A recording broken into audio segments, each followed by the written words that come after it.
कण कण में समाया आत्मवत सर्वभूतेषु का भाव। अपने बच्चों को संस्कारवान बनाने के लिए माताजी हमेशा प्रयत्नशील रहती थीं। गायत्री तपोभूमि वो अखंड ज्योति संस्थान में रहने वाले, काम करने वाले और आने जाने वाले सभी उनके बच्चे थे। वो सभी की अपनी सगी माँ थीं। माँ कौन होती है, इसके बारे में उनकी अपनी मौलिक दृष्टि थी। बातचीत में वे कहा करती थीं, जन्म देने वाली जननी होती है, लेकिन जो संतान को संस्कार देती है उसके जीवन को संवारने के लिए हर पल हर क्षण प्रयत्नशील रहती है, वही माँ है। अपने बच्चों को ऊंचा उठाने के लिए, उन्हें आगे बढ़ाने के लिए, उनके आंतरिक विकास के लिए माँ दिन रात जुटी रहती है। उत्तम संस्कारों के बीजारोपण से ही मनुष्य का जीवन सही मायने में संवरता है। इसी से माता की मातृत्व साधना की सफलता प्रमाणित होती है। वे कहती थीं, बेटा, मैं तुम सबकी जननी तो नहीं, पर तुम में से हरेक को अच्छे संस्कार देने वाली तुम्हारी सच्ची माँ हूं। अपने कथन के अनुरूप वो हर समय इसके लिए कोशिश करती रहती। बात व्यवहार में, उनके संपर्क के प्रत्येक आयाम में ये सत्य प्रकट होता था।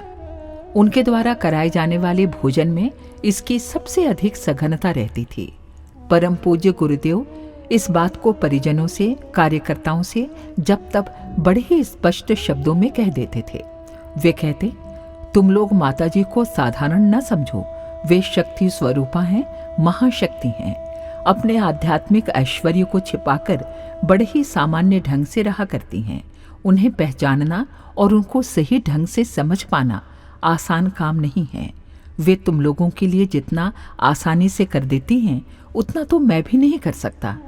पता नहीं तुम इस सच्चाई को कितना समझ पाते हो, पर सत्य यही है कि उनके संपर्क मात्र से पूर्व जन्मों के कषाय कल्मशों, कलुषित संस्कारों का नाश होता है। व्यक्तित्व में नए दिव्य संस्कारों के बीज रोपित होते हैं। इस क्रम में परम पूज्य गुरुदेव और भी बहुत कुछ बताया करते थे। वे कहते, माताजी का भोजन दिखने भर में सादा और साधारण है, लेकिन इसे तुम लोग कभी साधारण समझने की भूल मत करना। इसमें उनकी असाधारण प्राण ऊर्जा समाई रहती है। ये पेट को तृप्त करने के साथ आत्मा तक को तृप्त करने वाला तत्व है।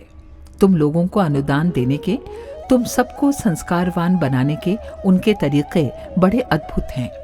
वे कब, क्या और किस ढंग से करती हैं, इसे सही सही वे ही जानती हैं। लेकिन ये बात 100% सच है कि उनके चौके का भोजन, उनके द्वारा किए जाने वाले वो शक्ति संप्रेषण का, दिव्य संस्कारों के बीजारोपण का सबसे समर्थ माध्यम है। ये उनके द्वारा अपनाई जाने वाली बड़ी ही प्रिय विधि है। माताजी के चौके में भोजन हजारों लाखों ने किया होगा। उनके संपर्क में शायद इससे भी अधिक लोग आए होंगे, पर इस उपर्युक्त सच को कम ही लोग समझ पाए होंगे। हाँ, बुद्धि से न समझ पाने के बावजूद इसकी भावानुभूति जरूर बहुतों ने पाई होगी। कभी कभी तो ये अनुभूति इतनी प्रगाढ़ होती थी कि अनुभव करने वाला इसे बताए बिना रह नहीं पाता था। इसके बखान से ही उसे संतुष्टि और संतृप्ति मिलती थी। ठाकुर हनुमंत सिंह हाड़ा की अनुभूति कथा ऐसी ही है। इसे उन्होंने ही गायत्री तपोभूमि के एक शिविर में अपने साथी शिविरार्थियों को सुनाया था। इस प्रसंग को बीते आज 4 दशक के लगभग होने जा रहे हैं, पर जिन्होंने उन दिनों इसे सुना, उन्हें आज भी ये बातें यथावत याद हैं। ठाकुर हनुमंत सिंह राजस्थान के बाड़मेर के पास के रहने वाले थे। उनके पुरखे काफी बड़ी जागीर के स्वामी थे। स्वतंत्रता मिलने के बाद जागीरें तो न रहीं, पर उनके ऐश्वर्य में कोई विशेष कमी न आई थी। ठाकुर साहब में गुण काफी थे, पर उनमें दोष भी कम न थे। ऐश्वर्य और विलासिता जन्य कई दुष्प्रवृत्तियां उनके व्यक्तित्व में बुरी तरह समा गई थीं। उनकी धर्मपत्नी, परिवार के सदस्य उनके इन दुर्गुणों, दुष्प्रवृत्तियों से बुरी तरह परेशान थे। पता नहीं किस तरह परिवार के लोगों को अखंड ज्योति की एक प्रति हाथ लग गई। इसमें गायत्री तपोभूमि और यहाँ चलने वाले शिविरों के बारे में काफी कुछ छपा था।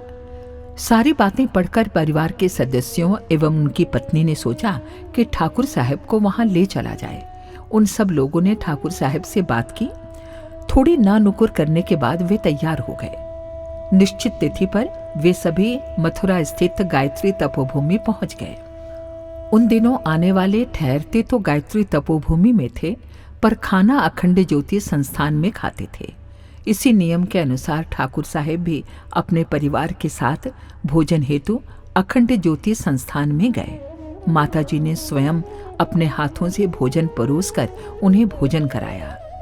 मुर्गा मांस शराब के अभ्यस्त ठाकुर साहेब हालांकि इस तरह के भोजन के आदी न थे, फिर भी न जाने क्यों उन्हें इस भोजन में कुछ अद्भुत स्वाद आया।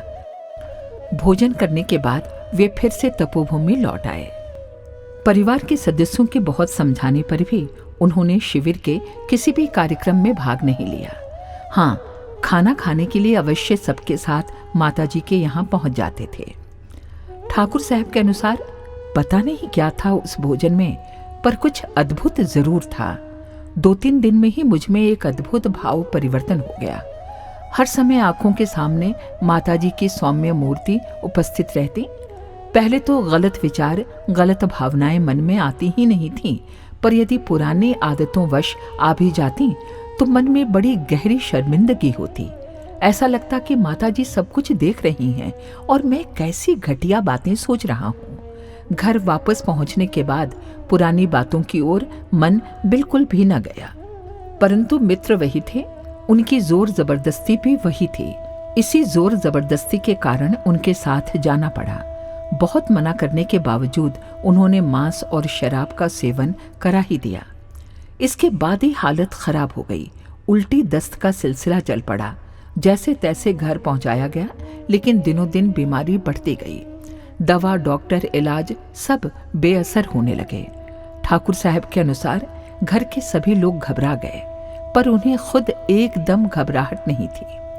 उन्हें हमेशा लगता कि माताजी उनके सिरहाने बैठी उनका सिर सहला रही हैं और कह रही हैं कि बेटा, इसे बीमारी नहीं विरेचन समझ। इस बीमारी के द्वारा तेरे सारे पुराने कुसंस्कार धुल जाएंगे। अब तेरे अंदर वही रहेगा जो मैंने भोजन के साथ तुझे दिया है। तू परेशान न होना, सब कुछ बड़ी जल्दी ठीक हो जाएगा। सचमुच ऐसा ही हुआ। वो थोड़े दिनों में एकदम ठीक हो गए। ठीक होने के बाद उनका जीवन क्रम एकदम बदल गया। पुराने मित्रों का संग साथ भी छूट गया। फिर से शिविर में गायत्री तपोभूमि आना हुआ। उन्होंने अपनी कथा विस्तार से सबको सुनाई। उनका बदला हुआ जीवन क्रम कहे गए सत्य को प्रमाणित कर रहा था। नियमित ब्रह्म मुहूर्त में गायत्री साधना, प्रातःकाल हवन उनके जीवन के अनिवार्य अंग बन गए थे। माताजी द्वारा दिए गए दिव्य संस्कारों ने उन्हें संपूर्ण रूप से बदल दिया था। अपनी अनुभूतियों को सुनाते हुए कहा करते थे, श्रेष्ठ साधकों के लिए मार्गदर्शक परम पूज्य गुरुदेव हैं। वे अवतारी सत्ता हैं, परंतु हम जैसे निकृष्ट जनों के लिए, अनेक तरह की गंदगी से लिपटी हुई संतानों के लिए तो माताजी ही सब कुछ हैं। उनके बिना भला हम जैसों का कल्याण और कौन करेगा।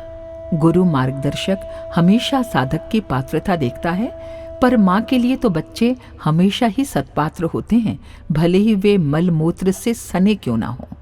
माँ को उन्हें गोद में उठाने, संस्कारवान बनाने में तनिक भी हिचकिचाहट नहीं होती। हालांकि इसके लिए उसे अपार प्राण ऊर्जा खर्च करनी पड़ती है, अनेकों कष्ट सहन करने पड़ते हैं। माताजी प्रसन्न भाव से ये सब करती थीं।